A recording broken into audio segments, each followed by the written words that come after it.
Mohan sir എന്തുകൊണ്ടാണ് ധ്യാൻ ചേട്ടനെ വെച്ച് ഒരു പടം എടുക്കാത്തത്?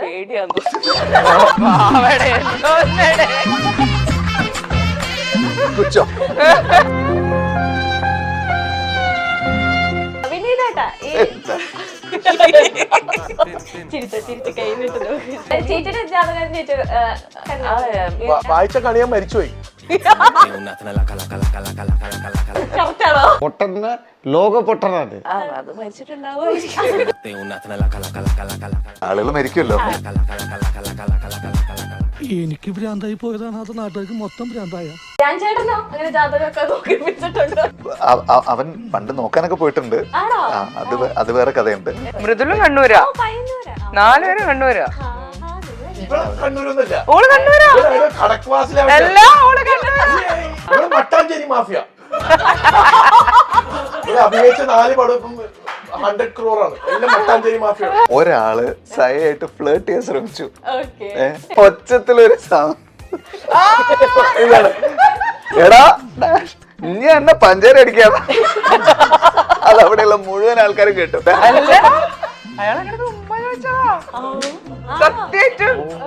പിന്നെ ഈ ഒരു മൂവിയില് നമ്മുടെ അലമ്പൻസ് ഗ്യാങ് ഉണ്ട് അല്ലേ? ആ ഗ്യാങ് മൊത്തത്തിൽ എങ്ങനെ ഉണ്ടായിരുന്നു നമ്മുടെ ഒരു ജാതി ജാതകത്തില്? പേര് പോലെ തന്നെ ആയിരുന്നു.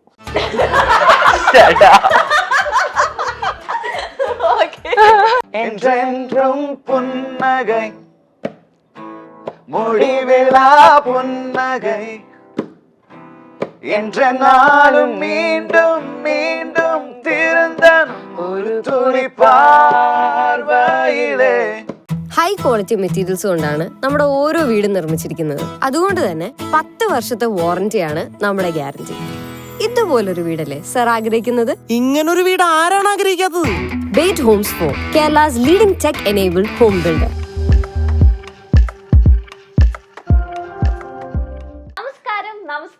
നമസ്കാരം. ബൈറ്റ് ഹോംസ് പ്രസൻസ് ദ കെന്ന ഷോ. ഇന്ന് എന്റെ ഷോയിലുള്ളത് ഒരു ജാതി ജാതകം എന്ന മൂവിയുടെ വിശേഷങ്ങൾ പങ്കുവെക്കാനായിട്ട് നമ്മുടെ ഏവരെയും പ്രിയപ്പെട്ട വിനീതേട്ടൻ, സൈനോര, പൂജ ആൻഡ് മൃദുൽ. നമസ്കാരം. Welcome to the show. Thank you. അപ്പൊ നല്ല വൈബുള്ള 4 ആൾക്കാരാണ് എന്റെ മുന്നിലിരിക്കുന്നത്. ഇവരിങ്ങനെയൊന്നും അല്ലായിരുന്നു കേട്ടോ, കുറച്ചു മുന്നേ ഭയങ്കര ബഹളവും ഒച്ചപ്പാടും ഒക്കെ ആയിരുന്നു. കഴിഞ്ഞ ഒരു ഇന്റർവ്യൂവിൽ എന്നോട് കുറെ പേര് ചോദിച്ചു, പൂജ ചേച്ചിയോട് ക്വസ്റ്റ്യൻസ് ഒന്നും ചോദിച്ചില്ല എന്ന് ആ പരാതി മാറ്റിക്കൊണ്ട് ഞാൻ ആദ്യം തന്നെ പൂജ ചേച്ചിയോട് ചോദിച്ചു. അതെ, പൂജ ചേച്ചിനെ കൊണ്ട് തന്നെ ആദ്യം ഞാൻ സംസാരിപ്പിച്ച് ഈ ഷോ ഒക്കെ തുടങ്ങി.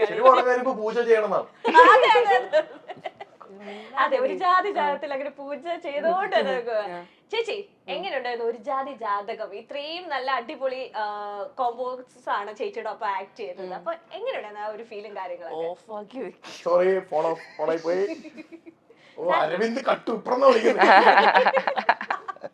ഇപ്പൊ വരാന്ന് പറഞ്ഞേരാ. ഓക്കെ. അല്ല, ഭയങ്കര രസമുള്ള സെറ്റായിരുന്നു. ഞാൻ ഒത്തിരി എൻജോയ് ചെയ്തു. നമ്മള് മീൻസ് ഞാനും കണ്ണൂരാണ് നാട്. അപ്പൊ കൊറേ നാൾക്ക് ശേഷം കൊറേ ദിവസം കണ്ണൂർ ഒരുമിച്ച് നിന്നതും ഈ സമയത്തായിരുന്നു. അപ്പൊ ഒത്തിരി നല്ല ഭക്ഷണം കഴിച്ചു, കൊറേ ചിരിച്ചു, കൊറേ നല്ല സൗഹൃദങ്ങൾ ഉണ്ടായി. ഇതിൽ ആരായിട്ടായിരുന്നു ഏറ്റവും കൂടുതൽ കോമ്പോസ് ഉള്ള ആരായിട്ടാണ്? ഇപ്പൊ ഞാൻ വിനീതിന് ചേച്ചിയായിട്ടാണ് അഭിനയിക്കുന്നത്. നമ്മളൊക്കെ ഒരു കുടുംബം, നമുക്ക് അച്ഛനും അമ്മ ഒക്കെ ഉണ്ട്. അപ്പൊ കുഞ്ഞികൃഷ്ണൻ മാഷും രജിതേച്ചിയൊക്കെയാണ്. അപ്പൊ എനിക്കൊരു മോളുണ്ട്, ശ്രീലക്ഷ്മി എന്ന് പറഞ്ഞിട്ട്. മോക്ക് തനിക്കൊന്നും പറ്റില്ല എന്നെ പോലെ അഭിനയിക്കാൻ. അതുകൊണ്ടാണ് എനിക്ക് എന്തോ എത്ര പ്രായം ചെയ്യാം. ഓക്കെ, അതെ അതെ ചെയ്യും ഞാൻ. അപ്പൊ അങ്ങനെ ഒരു കുടുംബമാണ്, നമ്മളൊരു തറവാട്ട് വീട്ടില്. അപ്പൊ എല്ലാവരും ഉണ്ടായിരുന്നു. അപ്പൊ മൃദുല ഇടയ്ക്കിടയ്ക്ക് കയറി വരും. അങ്ങനെയൊക്കെയുള്ള ഭയങ്കര രസമുള്ള ഒരു കുടുംബ വൈബിൽ തന്നെയാണ് ഷൂട്ട് ചെയ്യുന്നത്. ഓക്കെ. അപ്പൊ വിനീതേട്ടാ, ഇപ്പം അരവിന്ദിന്റെ അതിഥികൾ മോഹൻ സാറിന്റെയും വിനീതേട്ടന്റെ കോമ്പോ ഭയങ്കര ഹിറ്റായിരുന്നു. നല്ല മൂവിയാണ്, എല്ലാവരും നല്ല അഭിപ്രായം പറഞ്ഞത്. അപ്പൊ വീണ്ടും അമ്മാവൻ വരുവാൻ കോമ്പോ വീണ്ടും വന്നിരിക്കുകയാണ്. സോ എല്ലാവരും ആ ഒരു ഇതിന്റെ ട്രെയിലറിന്റെ അടിയിലൊക്കെ എല്ലാവരും മരുമോൻ അമ്മാവൻ കോമ്പോ കോമ്പോ കോമ്പോ എന്നാണ് വന്നുകൊണ്ടിരിക്കുന്നത്. സോ സെറ്റിൽ എങ്ങനെയായിരുന്നു മരുമോൻ അമ്മാവൻ കോമ്പോ? അല്ല, ഞങ്ങൾ രണ്ടുപേരും മാത്രമല്ല, ഇതില് രാകേഷ് ചേട്ടനും ഉണ്ട്. രാകേഷ് ചേട്ടനാണ് തിര എഴുതിയിട്ടുള്ളത്. അപ്പൊ തിര കഴിഞ്ഞിട്ട് ഞങ്ങള് പിന്നെ ഒരുമിച്ച് വർക്ക് ചെയ്യുന്ന ഒരു സിനിമയും കൂടിയാണ് ഇത്. അപ്പോ ഒന്ന് ഭയങ്കര കംഫർട്ട് ഉണ്ടല്ലോ. പിന്നെ ഇതിന്റെ എനിക്ക് ഭയങ്കര സന്തോഷമുള്ള കാര്യം എന്ന് വെച്ച് കഴിഞ്ഞാൽ, ഞാൻ കുറെ നാളായിട്ട് നാട്ടിൽ താമസിക്കാത്തതുകൊണ്ട് നാട്ടിൽ എന്തെങ്കിലും സിനിമയുടെ ഷൂട്ട് വരുമ്പോൾ എനിക്ക് ഭയങ്കര സന്തോഷമാണ്. നാട്ടിൽ പോകാനും നിൽക്കാനും ഒക്കെ പറ്റുമല്ലോ നമുക്ക്. അപ്പോൾ ഇത് ഒരു 40-45 ദിവസം ഞങ്ങൾ ഈ കല്യാട് എന്ന് പറയുന്ന സ്ഥലത്ത് ആണ് നമ്മുടെ ഷൂട്ട്. അതെ. അപ്പോൾ അതിൻ്റെ ഒരു മേജർ പോർഷൻ ഒരു വീട്ടിൻ്റെ അകത്താ. അതായത് ഈ ജയേഷ് പിന്നെ പൂജ ചെയ്യുന്ന ക്യാരക്ടർ, അച്ഛൻ, അമ്മ, ഇവരെല്ലാവരുടെയും തറവാട്. അപ്പോൾ ആ തറവാട്ടിലാണ് നമുക്ക് കുറേ ദിവസം ഷൂട്ട് ഉണ്ടായിരുന്നത്. അപ്പോൾ എനിക്ക് അങ്ങനെയുള്ള അറ്റ്മോസ്ഫിയർ ഭയങ്കര ഇഷ്ടമാണ്.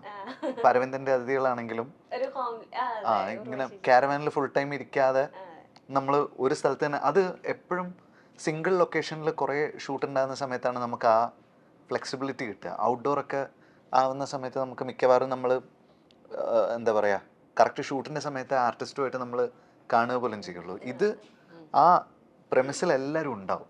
അപ്പം അത് ഭയങ്കര രസമുള്ള, അത് അരവിന്ദൻ പോലെ തന്നെയായിരുന്നു. അരവിന്ദനിൽ പക്ഷേ വേറൊരു എക്സ്പീരിയൻസ് ആയിരുന്നു. അത് നമ്മൾ ഇടത്തോട്ട് നോക്കിയാൽ ഉർവശി ചേച്ചി, വലത്തോട്ട് നോക്കിക്കഴിഞ്ഞാൽ ലളിത ചേച്ചി, ഇപ്പുറത്ത് നേരെ നോക്കിക്കഴിഞ്ഞാൽ പ്രേംകുമാർ ഏട്ടൻ. അതൊരു വേറൊരു ഇതായിരുന്നു. ഇതൊരു പട ആൾക്കാരുണ്ടായിരുന്നു ശരിക്ക്. എല്ലാ പ്രായത്തിലുള്ള ആർട്ടിസ്റ്റും ഉണ്ടായിരുന്നു. ചെറിയ കുട്ടികളിൽ തുടങ്ങിയിട്ട് സീനിയർ ആക്ടേഴ്സ് വരെ പല ഏജിലുള്ള ആൾക്കാർ എല്ലാവരും ഒരു വീട്ടിനകത്ത്. ആറ്റ്മോസ്ഫിയർ ഒന്ന് ആലോചിച്ച് നോക്കിയാൽ അടിപൊളിയായിരിക്കും. ഇപ്പൊ മൃദുലേട്ടനൊക്കെ കൂടെ ഉണ്ടെങ്കിൽ എന്റെ കുറച്ച് വൈബ് എനിക്ക് കുറച്ച് ഇവിടെ നിന്ന് കിട്ടുന്നത്. പിന്നെ 2 പാട്ടുകാരുണ്ടല്ലോ സെറ്റില്, സൈനൂര ചേച്ചി, വിനീതേട്ടൻ. അപ്പൊ നിങ്ങൾ സെറ്റിൽ ഇങ്ങനെ പരസ്പരം പാട്ടൊക്കെ പാടി അങ്ങനെയൊക്കെ എൻജോയ് ചെയ്യുന്ന ടൈം കിട്ടിയിട്ടുണ്ടോ? ഇല്ല, സയയുടെ ഷൂട്ട് സെപ്പറേറ്റ് ആയിരുന്നു. എന്റെ ഷൂട്ട് സെപ്പറേറ്റ്. അതാ ഞാൻ ചോദിച്ചത് ഇവിടെ ആയിരുന്നു എന്നുള്ളത്. നമ്മള് സെപ്പറേറ്റ് ആയിരുന്നു. നമ്മൾ ആക്ച്വലി ടെലിഫോണിക് മാത്രമേ ഉള്ളൂ അല്ലേ? അതെ, കോമ്പിനേഷൻ, ഡയറക്റ്റ് കോമ്പിനേഷൻ. ഞാൻ കുടുംബത്തിൽ വന്നിട്ടില്ല, ഞാൻ ഔട്ട്. രസം എന്താന്ന് വെച്ച് കഴിഞ്ഞാൽ ഞാനും സയയും കൂടെയുള്ള സീനുകളുണ്ട്, പക്ഷെ എല്ലാം ഫോണിൽ കൂടെ. ഇതിന്റെ അകത്ത് ഒരു സിംഗറും കൂടി ഉണ്ട്, വിധുവും കൂടി ഉണ്ട്. ആക്ച്വലി വിധുവും കൂടി അഭിനയിച്ചിട്ടുണ്ട്. സിംഗേഴ്സ് ഒക്കെ 3 പേര് കൂട്ടത്തിലുണ്ട്. ചേച്ചി ഒരു ജാതി ജാതകത്തിലേക്ക് എങ്ങനെയാണ് ചേച്ചിയുടെ ഒരു എൻട്രി ഈ മൂവിയിലേക്ക്? എനിക്ക് ആക്ച്വലി എൻ്റെ കസിൻ വിളിച്ചിട്ടാണ് ഇങ്ങനെ അഭിനയിക്കാനുള്ള ഒരു ഇതുണ്ട് എന്നൊക്കെ പറഞ്ഞിട്ടാണ് ഇവിടുന്ന് മൂവിന്ന് കോൾ വരുന്നത്. അപ്പം എനിക്ക് ആക്ച്വലി അറിയില്ല ഇത് എന്തിനാ എന്നെ കാസ്റ്റ് ചെയ്തത്, എനിക്ക് അറിയില്ലായിരുന്നു. പിന്നെയാണ് മനസ്സിലാക്കിയത് കണ്ണൂർ ഭാഷ അങ്ങനത്തെ കുറേ സാധനങ്ങൾ വെച്ചിട്ടാണ് അങ്ങനെ ഒരു സാധനം വന്നത്. പിന്നെ എനിക്കിതൊരു പുതിയൊരു എക്സ്പ്ലോറിങ്, വണ്ടർ വിമന് ശേഷം 2ാമതാണ് ഞാൻ അഭിനയിക്കുന്നത്. അപ്പം എനിക്കിതൊരു പുതിയൊരു എക്സ്പീരിയൻസ് ആണ്. So I enjoyed. മൃദുലേട്ടാ, അങ്ങനെ ഡയറക്ഷനിൽ നിന്ന് നേരെ അഭിനയ ജീവിതത്തിലേക്ക് കടന്നിരിക്കുകയാണ്. അഭിനയമാണോ എളുപ്പം, ഡയറക്ഷനാണോ എളുപ്പം? അത് കുറച്ചും കൂടെ റിലാക്സ് ചെയ്തിരിക്കാൻ പറ്റുന്നത് ഏത് പൊസിഷനിൽ ഇരുന്നാലും? രണ്ടിനും പറ്റൂല. ഈ ഒരു ജാതി ജാതകം ഷൂട്ട് ചെയ്യുന്ന സമയത്ത് ഓണത്തിന് സമയത്ത്, അപ്പം ഞാനൊരു ആഡ് ഫിലിം മേക്കർ ആയിരുന്നു. അപ്പം ആ സമയമാണ് കുറച്ച് കൂടുതൽ വർക്ക് വരുന്നത്. അപ്പൊ കണ്ടിന്യൂസ്ലി കോൾ ആയത് ADs ഒക്കെ പ്രാന്തായിട്ടുണ്ടായി. ബുദ്ധിമുട്ടായിരുന്നു. രണ്ടും ഇതാണ്. പക്ഷെ വിനീത് പറഞ്ഞ പോലെ ഇതൊരു ഭയങ്കര പുതിയൊരു എക്സ്പീരിയൻസ് ആണ്. കാരണം ഞാൻ ഇത്രയും കാലം വർക്ക് ചെയ്തത് അഭിനയിച്ചൊക്കെ എന്റെ ഫ്രണ്ട്സിന്റെ സിനിമകളിലാണ്. ഇതിൽ വരുന്നവരെ എനിക്ക് വിനീത് എന്റെ ഫ്രണ്ട് ആണെങ്കിലും മീൻസ് ഇതിലാണ് കൂടുതൽ അടുക്കുന്നത്. പക്ഷെ എനിക്ക് മോഹൻ സാറായിട്ടും രാജേഷ് ചേട്ടനൊക്കെ ആയിട്ട് ഒരു നല്ലൊരു ബോണ്ട് ഉണ്ടായി. പൂജ ആയിട്ടും ഇതിൽ അഭിനയിച്ച ഒരുപാട് ആൾക്കാരായിട്ട്. ഈ സെറ്റിൽ ഏറ്റവും കൂടുതൽ കംഫർട്ട് ബോണ്ട് ഒക്കെ ഉണ്ടായത് പൂജ ചേച്ചി ആയിട്ടാണോ? ഭയങ്കരമായിട്ട് ഒരു സിംഗ്. പൂജയും രഞ്ജി കാങ്കോൽ, ഞങ്ങൾ 3 പേരും ഒരു ഹോട്ടലായിരുന്നു. എന്റെ വീട്ടില് അച്ഛന്റെ വണ്ടി എടുത്തിട്ട് ഞാൻ പോയി. അപ്പൊ ഒരു 4 മറ്റേ AI ഫോട്ടോ വന്നിട്ടുണ്ട്, പൂജേനെയും രഞ്ജിനെയും.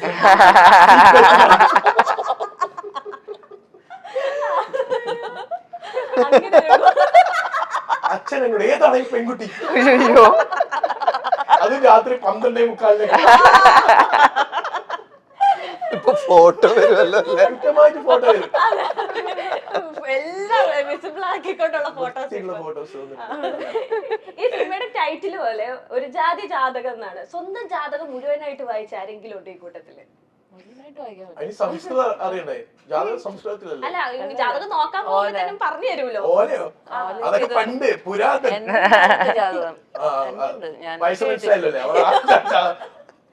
എനിക്ക് പയ്യന്നൂരാണോ എനിക്കൊന്നും ഇല്ല. ഇത് ചേച്ചിയുടെ ജാതകം മരിച്ചുപോയി. അത് ശരിക്കും അതേടാ, ഏതോ ഒരു പുതുവെള്ളായിരുന്നു. അല്ല അത് മരിച്ചിട്ടുണ്ടാവും. അല്ല ആളുകൾ മരിക്കുമല്ലോ. ദൈവമേ, വിനീതേട്ടന്റെ ജാതകം വിനീതേട്ടൻ അങ്ങനെ ഞാൻ വായിച്ചിട്ടില്ല, ആരും മരിച്ചിട്ടില്ല. അങ്ങനെ ഒരു സാധനം ഇല്ല. അതൊക്കെ ആരും അങ്ങനെ ജാതകം നോക്കിപ്പിക്കുക അങ്ങനെ നമ്മക്ക് അങ്ങനെ ഇല്ല കേട്ടോ. ഞാൻ അല്ല നമുക്ക് നോക്കിപ്പിക്കോ? എന്താ ജാതകം പറഞ്ഞ പോലെ തന്നെയാണ് ജീവിതം. എപ്പോഴും തന്നെ പറഞ്ഞു ടൈം ശരിയല്ല. കോൺസ്റ്റന്റ് ആണ് റിപ്ലൈ. അല്ല ഇടയ്ക്കിടയ്ക്ക് ഇങ്ങനെ വിശ്വാസമൊക്കെ ഉണ്ടോ ഈ ജാതകം നോക്കി? ഭയങ്കര വിശ്വാസല്ലേ? കാണുന്നില്ലേ? അത് ഞാൻ കണ്ടു. അല്ല സീരിയസ് ആയിട്ട് വിശ്വാസമുണ്ട് പിന്നെ ഡെഫിനറ്റ്ലി. അല്ല എന്തെങ്കിലും ഇങ്ങനെ ജാതകത്തിൽ പറഞ്ഞ പോലെ തന്നെ ചേട്ടന്റെ ജീവിതത്തിൽ സീരിയസ് ആയിട്ട് വെക്കുക നടന്നിട്ടുണ്ടോ? അല്ലെങ്കിൽ നമ്മുടെ ജീവിതത്തിൽ സംഭവിക്കുന്ന മാത്രമേ അവര് ജാതകം നോക്കിട്ട് പറയുള്ളൂ. അല്ലാണ്ട് ഒരിക്കലും പറയില്ല ഇവൻ ബഞ്ചി ജമ്പിങ് ചെയ്ത് മരിച്ചോന്നും പറയില്ല. ഇവൻ വല്ല കടലിൽ വീണ് മരിക്കുന്നതാണ്.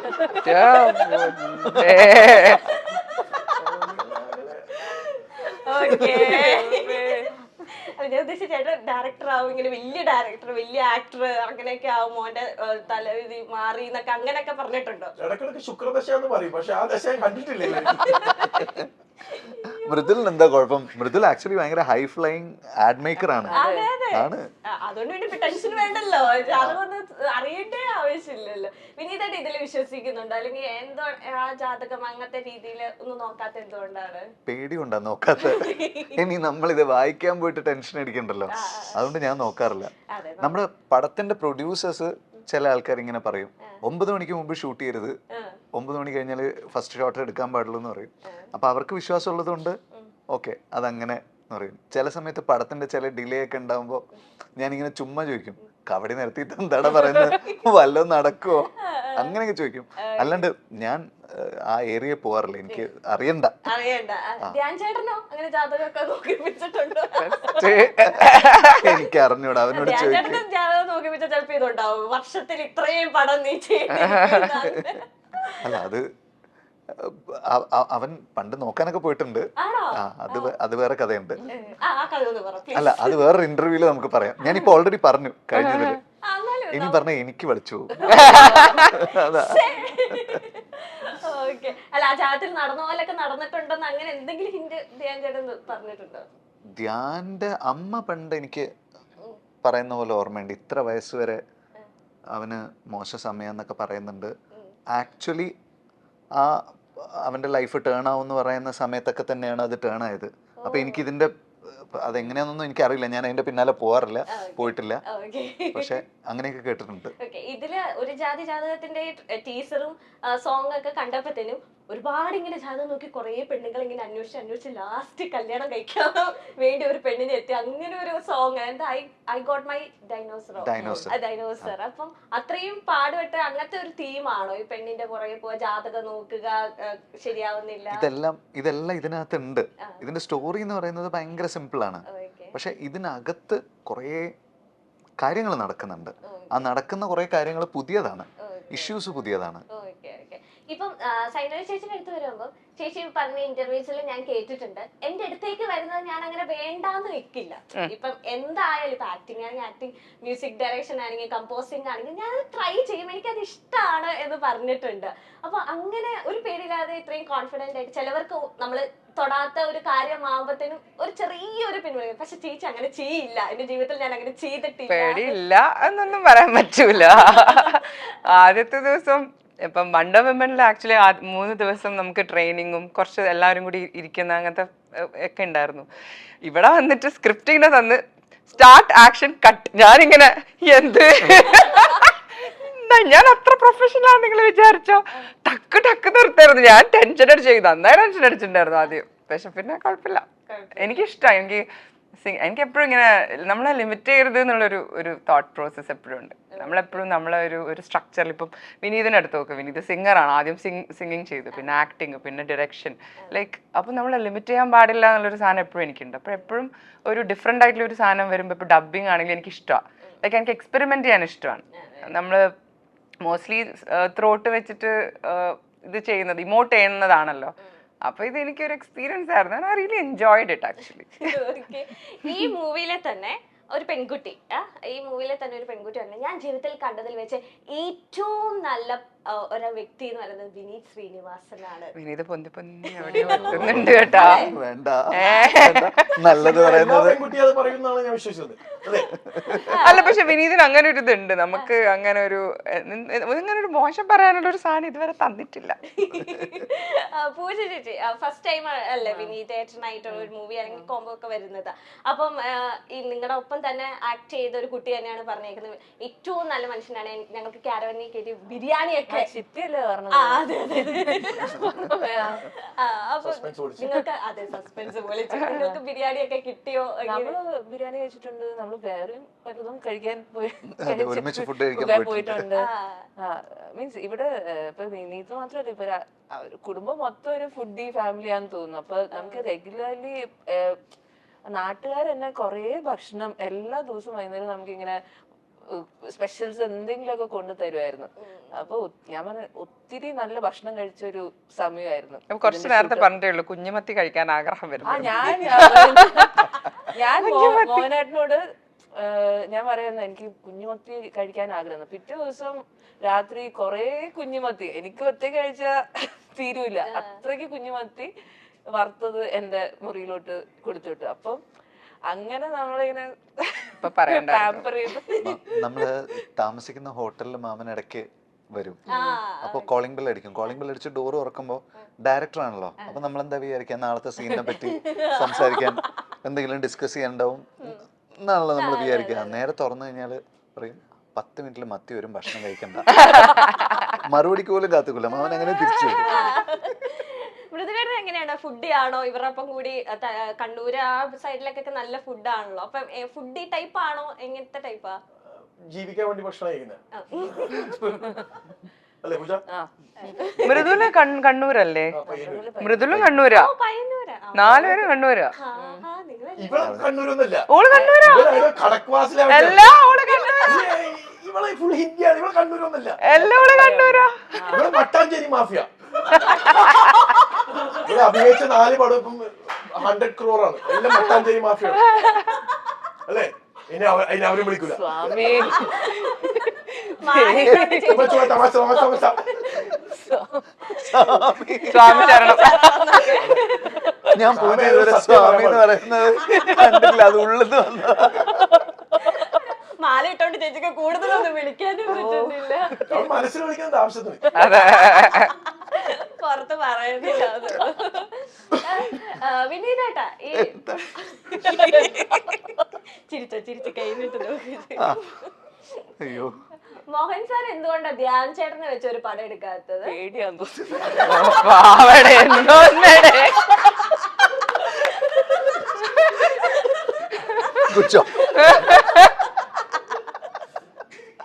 ഓക്കേ,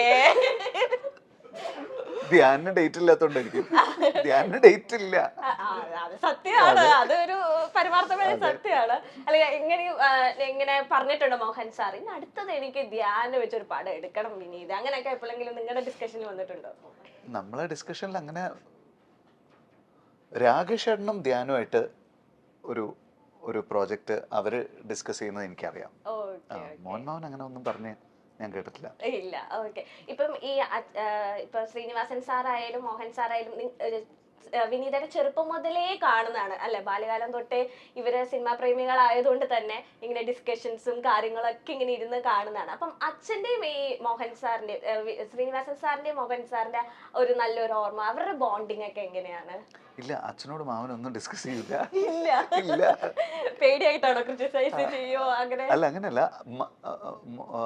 മോനങ്ങള് എഴുതിയൊരു എൻ്റെ ഓർമ്മയിലുള്ളതാണ്.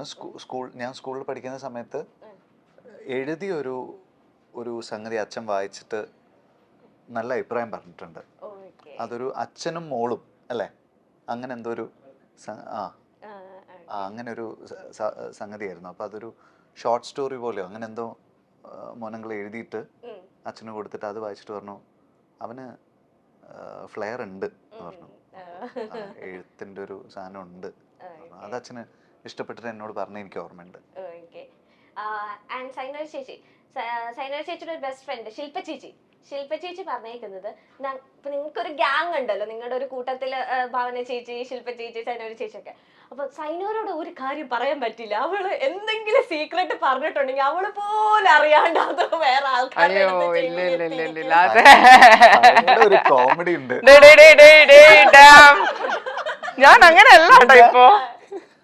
ഇത് ഞാൻ കണ്ടിട്ടുള്ളതാണ്. US ട്രിപ്പിന് ഞാൻ പോകുമ്പോ ഒരാള് സയായിട്ട് ഫ്ലേർട്ട് ചെയ്യാൻ ശ്രമിച്ചു.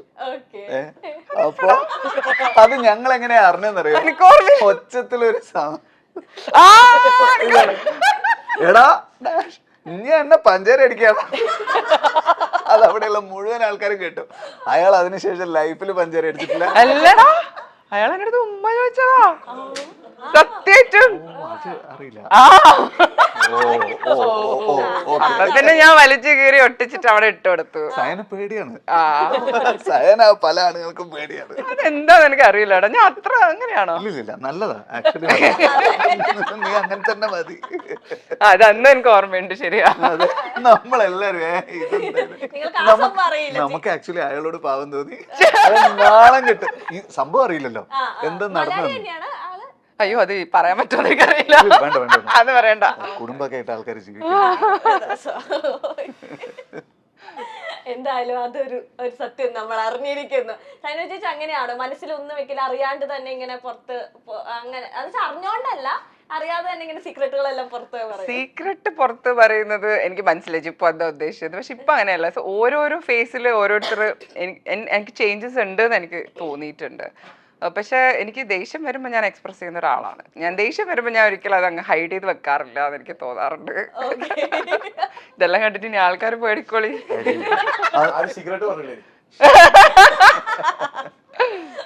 പിന്നെ ഈ ഒരു മൂവിയില് നമ്മുടെ അലമ്പൻസ് ഗ്യാങ് ഉണ്ട് അല്ലേ? യെസ്. അപ്പൊ അവര് റീൽസ് ആയാലും അവരുടെ യൂട്യൂബ് ഷോർട്സ്, യൂട്യൂബ് ഒക്കെ ഭയങ്കര യൂത്തിന്റെ ഇടയ്ക്ക് ഭയങ്കരമായിട്ട് അവർ ചിരിപ്പിക്കുകയും ശ്രദ്ധിപ്പിക്കുകയും ചെയ്യുന്നതാണ്. സോ അവര് എങ്ങനെയുണ്ടായിരുന്നു? ആ ഗ്യാങ് മൊത്തത്തിൽ എങ്ങനെയുണ്ടായിരുന്നു നമ്മുടെ ഒരു ജാതി ജാതകത്തില്?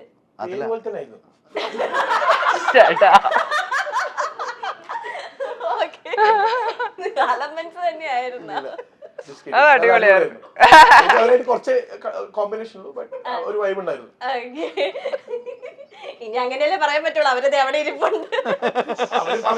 ചോദ്യം ചോദിച്ചേ അല്ല, സത്യം മനസ്സിൽ നിന്ന് ഞാൻ ചോദിച്ചതാണ്. വിനീതേട്ടൻ അവരുമായിട്ട് കോമ്പോസ് ഉണ്ടായിരുന്നു. എനിക്ക് അമലുമായിട്ട് ഇഷ്ടംപോലെ കോമ്പിനേഷൻ ഉണ്ടായിരുന്നു. ചിപ്പി ആയിട്ടുണ്ടായിരുന്നു. ഞങ്ങൾ 3 പേരും കൂടെ റിഹേഴ്സല് അങ്ങനെ റിഹേഴ്സ് ചെയ്തിട്ടുണ്ട് ഞങ്ങൾ പല സീൻസും. ഇതിനു മുന്നേ അവരെ ഒരുപാട് റീൽസും ഷോർട്സ് ഒക്കെ കണ്ടിട്ടുണ്ടാവുമല്ലോ. ഞാൻ ആക്ച്വലി പരിചയപ്പെട്ടതിന് ശേഷം ഞാൻ കാണാൻ തുടങ്ങിയത്. ഓക്കെ. പെട്ടെന്ന് ഇനി അവരെ വെച്ച് ഏതെങ്കിലും ഇങ്ങനത്തെ മൂവീസ് അല്ലെങ്കിൽ ഇങ്ങനത്തെ ജോണർ ടൈപ്പ് ഒക്കെ പിടിക്കാന്നൊക്കെ തോന്നിയോ പരിചയപ്പെട്ടതിന് ശേഷം? ഒരു ഹ്യൂമർ പടം ചെയ്യുകയാണെങ്കിൽ ഇപ്പൊ ആരെയൊക്കെ വിളിക്കണം എന്നുള്ളത് നമുക്ക് മൈൻഡിൽ ഒരു ഐഡിയ ഉണ്ട്. അതിന് മാത്രം ചിരിപ്പിച്ച് കയ്യിൽ എടുത്തിട്ടുണ്ട്. അല്ല, അവരുടെ കോണ്ടന്റ് ആക്ച്വലി ഞാൻ അതിന് ശേഷമാണ് കാണുന്നത്. കുറെ സാധനങ്ങളൊക്കെ അടിപൊളിയാണ്, ഭയങ്കര വൈറലായിട്ട് ഇവിടെ ഉണ്ട്. കുഴപ്പമില്ല. പേര് പറഞ്ഞിട്ടില്ലല്ലോ നമ്മൾ ആരുടെയാണ്. ഓക്കെ, ഞാനൊരു ചെറിയൊരു സെഗ്മെന്റ് ആണ്. നമ്മുടെ മൂവി പോലെ തന്നെ ഒരു ജാതി ജാതകം എന്നാണല്ലോ. അപ്പൊ ജാതകം റിലേറ്റഡ് ആയിട്ടുള്ള കുറച്ച് ഡയലോഗ്സ് എന്നുവെച്ചാൽ ജാതകവുമായി ബന്ധപ്പെട്ട മലയാള സിനിമയിലെ ചില ജ്യോതിഷന്മാരുടെ ഫേമസ് ഡയലോഗുകൾ ഞാൻ പറയും. ജ്യോത്സ്യന്മാരുടെ. ഓക്കെ, അത് ഏത് മൂവിയാന്ന് ഒന്ന് ഗസ് അടിക്കുക. എല്ലാരും കൂടി ഒരുമിച്ചിട്ടല്ലേ പറയേണ്ടത്? എന്നാ കുഴപ്പമില്ല. എല്ലാവർക്കും ചിന്തിക്കാനുള്ള മലയാള സിനിമ കണ്ടിട്ടില്ല. ഹിന്ദി സിനിമയിലെ ഇല്ല, ഹിന്ദി ഞാൻ കാണാറില്ല അധികം. CBSE സ്വാമി ശരണം. ഇതൊന്ന് കഴിഞ്ഞിട്ട് ചേച്ചിക്ക് എല്ലാം കൂടെ എനി കമന്റ്സ് ചേച്ചി. Camera off. ഓക്കെ, ഇതിന് പരിഹാരമില്ല, ഇറ്റ്സ് ഇൻക്യൂറബിൾ. തിലകൻ മണിച്ചിത്രത്താഴ്. ഭാഗ്യം നമ്മളുടെ ഇടയിൽ വിദ്യാഭ്യാസമുള്ള ഒരാളെങ്കിലും ഉണ്ടല്ലോ. ഒരാൾ കൂടി ഉണ്ട്. ഓക്കെ, അനിയ നില്ല്. ജഗതി കുമ്പിടി. Bro movie Nandan. അടിപൊളി. എന്റെ പൊന്നു മക്കളെ, അത് എല്ലാ പടത്തിലും ഉണ്ട്. മകന്റെ അച്ഛൻ. മകന്റെ അച്ഛൻ. പക്ഷെ അത് ജ്യോതിഷം റിലേറ്റഡ് ആയിട്ടൊന്നും ഇല്ലല്ലോ. അതില് ജ്യോതിഷനായിട്ട് അഭിനയിച്ചിട്ടുണ്ട്. അഭിനയിച്ചിരിക്കുന്നത് സാമി സാമി സാമി സാമിയായിട്ട്. സാമി. ഓക്കെ. ആയുഷ്മാൻ ഭവാനി ചേച്ചി. സലീം കുമാർ. അല്ല. ഭവാനി ചേച്ചി മാത്രമേ പിടിച്ചു. ഭവാനി ചേച്ചി മാത്രല്ല, ആയുഷ്മാനും കൂടെ നോക്കണം. ഈ കലവറ അതാണ്. അതെ. അതല്ല. ഇത് കിട്ടുന്നില്ല. അത് ഏതിലാ? ദിലീപേട്ടന്റെ ഒരു പടം. സദാനന്ദന്റെ സമയം. അല്ല. ബാക്കെന്ന് പറയുന്നുണ്ട്. ആ ബാക്കിന്ന് എന്തൊക്കെയോ പറഞ്ഞു കൊടുക്കുന്നുണ്ട് കേട്ടോ. ഞാൻ നേരത്തെ കേട്ടു. പക്ഷെ ലയൺ. ശൃംഗാരവേലനില് ലാൽ ചേട്ടൻ കണ്ടിട്ടില്ല. ഓക്കെ. ഇനി ലാസ്റ്റ് ഒരു ഇതാണ്, മഹാലക്ഷ്മി പാതിരേക്ക് വന്നാലും മടക്കി വിടാൻ പാടില്ല എന്നാണ്. കല്യാണരാമൻ. ആ സമയം എന്തായി വെക്കുന്നത്? പൊളിയാണവര്. അടിപൊളി. സ്കോർ ചെയ്തേക്കുന്നത് നമ്മുടെ മൃദുലേട്ടനാണ് ഗായ്സ്. മലയാളം ഫിലിം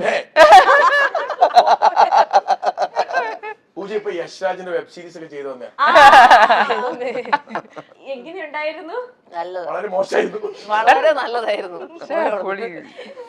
മൃദുലേട്ടനെ പോലത്തെ ഉള്ള ആൾക്കാരൊക്കെ അവിടെ ഉണ്ടോ? ഇത്ര അലമ്പില്ല. ഹിന്ദി അറിയാത്തോണ്ട് മൃദുലിനോടൊക്കെയാ ചോദിക്കാറ് ഹിന്ദി പഠിപ്പിച്ചത് അല്ലേ. എന്നെക്കാട്ടി വലിയ ഹിന്ദിക്കാരനാണ്. ആണോ? നമുക്കിനി ഹിന്ദിയിലേക്ക് ഒന്ന് ചാട്ടം ചാടിയാലോ? ആഗ്രഹം ഉണ്ടായിരുന്നു, വിളിച്ചില്ല. ഭയങ്കര അസൂയായിരുന്നു മൃദുലിന്. മൃദുലേട്ടൻ അടുത്ത ഡയറക്ഷൻ ചെയ്യാൻ പോകുന്ന മൂവി എങ്ങനത്തെ ജോണറാണ്, അല്ലെങ്കിൽ എങ്ങനത്തെ ഇതിലാണ്? അടുത്ത ഈ പടത്തിന് കിട്ടിയ ഒരു സൗഹൃദം ഞാൻ പറഞ്ഞില്ലേ, രാജേഷേട്ടന്റെ ഒരു സ്ക്രിപ്റ്റ് എനിക്ക് ഇഷ്ടപ്പെട്ടിട്ടുണ്ട്. നമ്മൾ അത് വർക്ക് ചെയ്തോണ്ടിരിക്കുന്നുണ്ട്. പിന്നെ തട്ടുമെള്ളാട്ടം എന്ന് പറഞ്ഞൊരു തെയ്യം ഫിലിം കുറച്ചാണ് മുമ്പ് അനൗൺസ് ചെയ്ത് അതിന്റെയും പാരലി സ്ക്രിപ്റ്റ് റൈറ്റിംഗ് നടക്കുന്നുണ്ട്. ആൻഡ് ഇപ്പൊ ഞാൻ ഒരു ഷോർട്സിന്റെ ഒരു കട്ട് കണ്ടാണ്. അതിനകത്ത് ഷാൻ റഹ്മാൻ ചേട്ടൻ പറയുന്നത്, എനിക്ക് വിനീത് കഴിഞ്ഞിട്ടേ ഉള്ളൂ എനിക്കല്ല. വിനീതായിരുന്നു ഷാൻ റഹ്മാൻ. നിങ്ങളുടെ ആ ഒരു കോംബോ ഞങ്ങൾ എല്ലാവരും കണ്ടു നിൽക്കുന്നതാണ്. എന്ത് ചോദിച്ചാലും അല്ലെങ്കിൽ നെക്സ്റ്റ് മൂവിയിൽ മ്യൂസിക് ഡയറക്ടർ വെച്ചാലും നിങ്ങളുടെ ആ ഒരു ഗിവ് ആൻഡ് ടേക്ക് ഉണ്ടല്ലോ. അപ്പൊ ഇനി ഒരു കോൺസേർട്ട് വരാൻ പോകുന്നത് നിങ്ങളുടേത്. സോ ആ ഒരു ഡയലോഗ്, അതിനെ ചുറ്റിപ്പറ്റിയുള്ള ഓർമ്മകൾ ഷാൻ ചേട്ടനെ പറ്റി കേൾക്കുമ്പോ എന്താ തോന്നുന്നത്?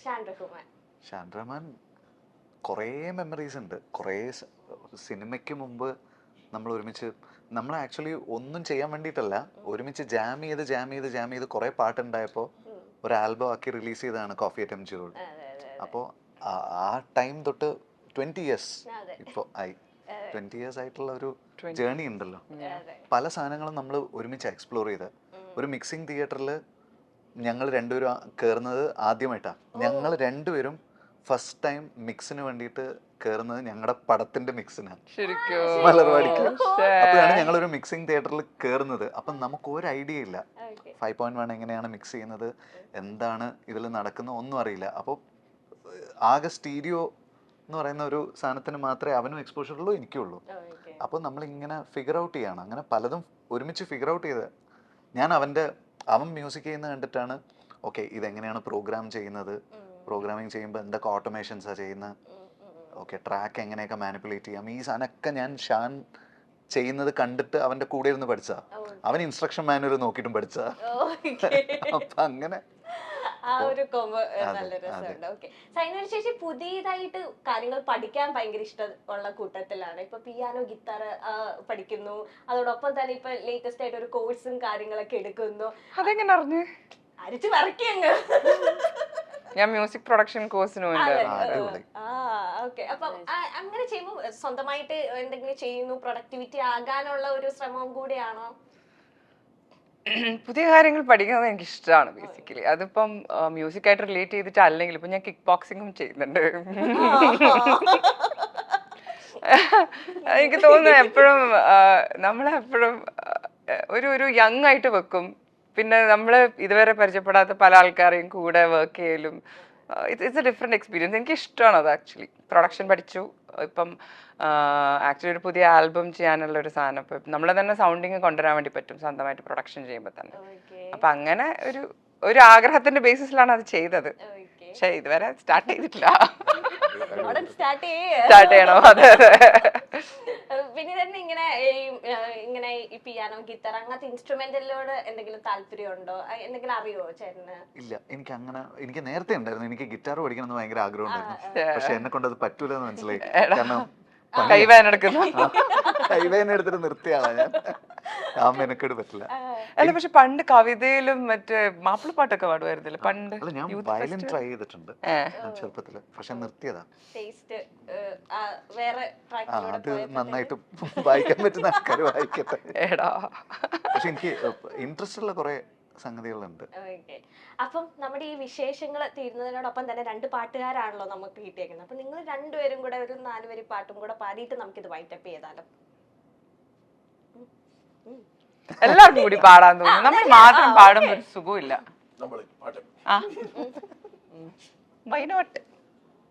ഗിറ്റാർ എടുക്കാം. ഒറ്റ സാധനം ഞങ്ങൾക്ക് കുറച്ച് പ്രാക്ടീസ് പുന്നകി പാടാം.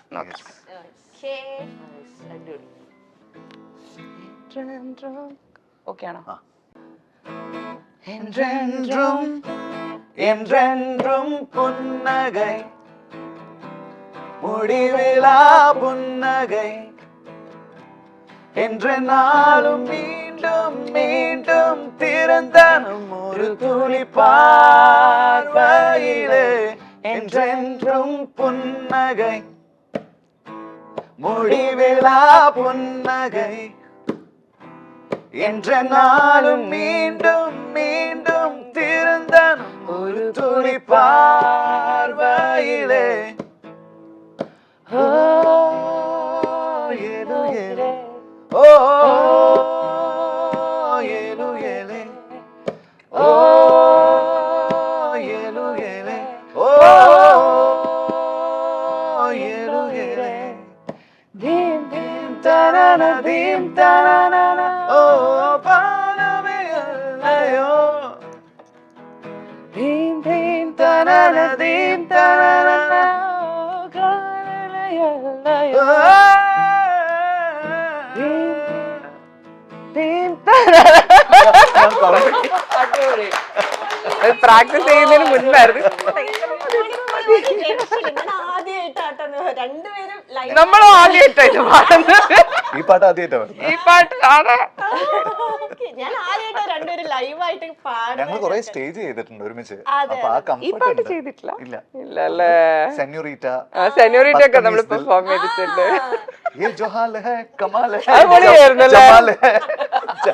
Super super. Thank you so much. അടിപൊളിയായിരുന്നു, ഒരു രക്ഷയില്ലായിരുന്നു. സോ പൊരുജാതി ജാതകം തിയേറ്റർ എല്ലാം നിറഞ്ഞൊഴുകട്ടെ. ഞങ്ങൾ എല്ലാരും വെയിറ്റിംഗ് ആണ് Jan 31 അല്ലേ? All the very best and thank you so much. Thank you so much.